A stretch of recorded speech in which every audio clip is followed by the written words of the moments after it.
नमस्कार मित्रों, हमारे धार्मिक चैनल भक्ति का सागर में आपका स्वागत है। मित्रों, हम सभी जानते हैं कि भक्त और भगवान का एक अद्भुत और अनोखा संबंध होता है। भक्त को भगवान के सिवा कुछ नहीं दिखता और भगवान वो तो भक्त के बिना स्वयं को अधूरा समझते हैं। भक्त प्रहलाद, मीराबाई, शबरी, अनेक ऐसे भक्त हैं जिन्होंने अपने आप को प्रभु के चरणों में समर्पित कर दिया था। भक्ति में समर्पण होना अति आवश्यक है, परंतु यदि किसी भक्त को अपनी भक्ति का अहंकार हो जाए तो यह भगवान को भी पसंद नहीं आता। तो आज हम आपको ऐसी ही एक कथा सुनाने जा रहे हैं। एक बार की बात है, भगवान श्री कृष्ण द्वारका में रानी सत्यभामा के साथ बैठे हुए थे। उनके निकट ही गरुड़ और सुदर्शन चक्र भी बैठे हुए थे। बातों ही बातों में रानी सत्यभामा ने श्री कृष्ण से पूछा कि हे प्रभु, त्रेता युग में आपने राम के रूप में अवतार लिया था और सीता आपकी पत्नी थी। रावण उन पर मोहित हो गया था और उनका हरण कर लिया था और आपने सीता को वापस पाने के लिए भयंकर युद्ध किया था। तो क्या सीता मुझसे भी सुंदर थी? भगवान समझ गए कि सत्यभामा को अपने रूप का अभिमान हो गया है। तभी गरुड़ ने कहा, हे प्रभु, क्या दुनिया में मुझसे भी ज्यादा तीव्र गति से कोई उड़ सकता है?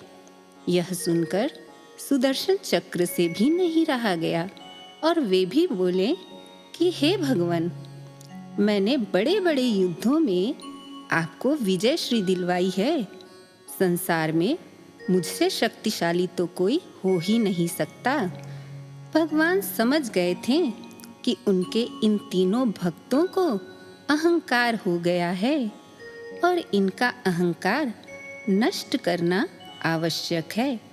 प्रभु मन ही मन मुस्कुरा उठे और गरुड़ से बोले, हे गरुड़, तुम मेरे प्रिय भक्त हनुमान के पास जाओ और उसे कहना कि प्रभु श्री राम माता सीता के साथ द्वारिका में उनकी प्रतीक्षा कर रहे हैं।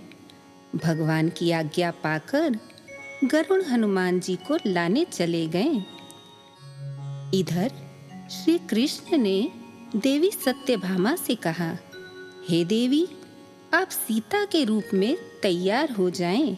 और प्रभु ने स्वयं श्री राम का रूप धारण कर लिया।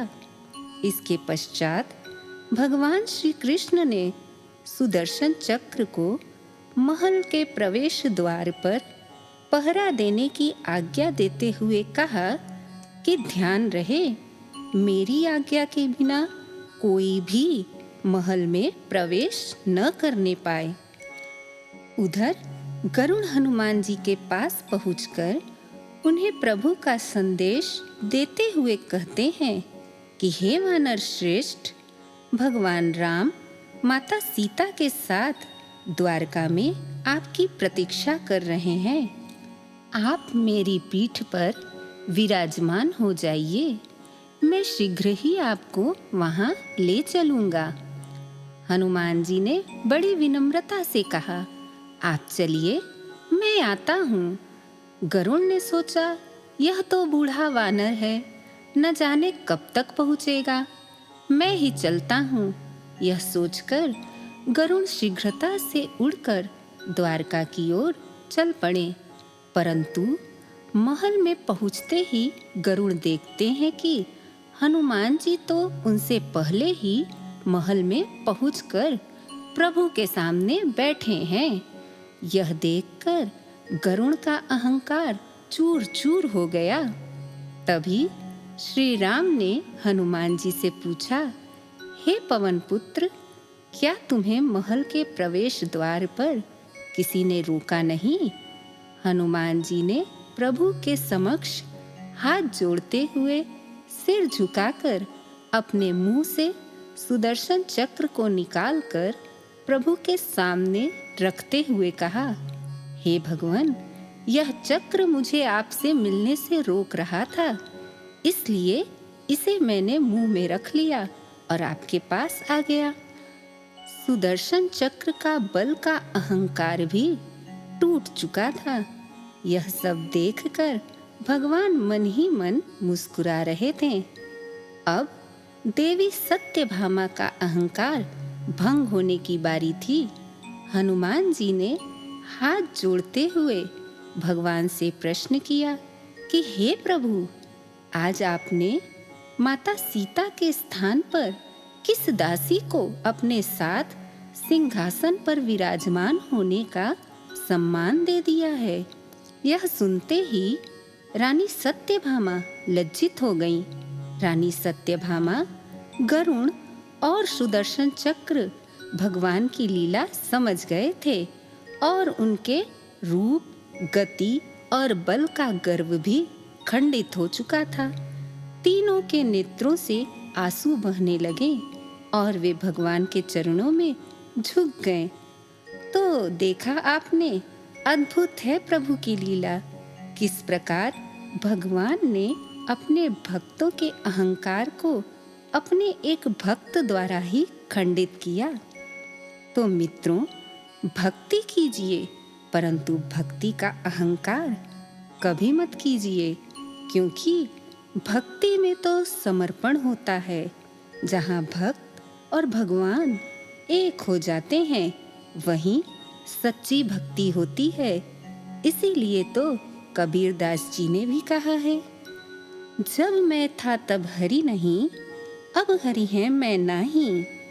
सब अंधियारा मिट गया, जब दीपक देखा माही।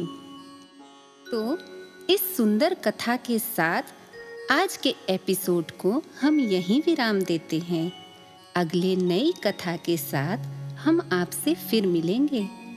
तो अगर आपको हमारी ये कथा पसंद आई हो तो हमारे चैनल को लाइक कीजिए, शेयर कीजिए और सब्सक्राइब करना तो बिल्कुल भी मत भूलिए।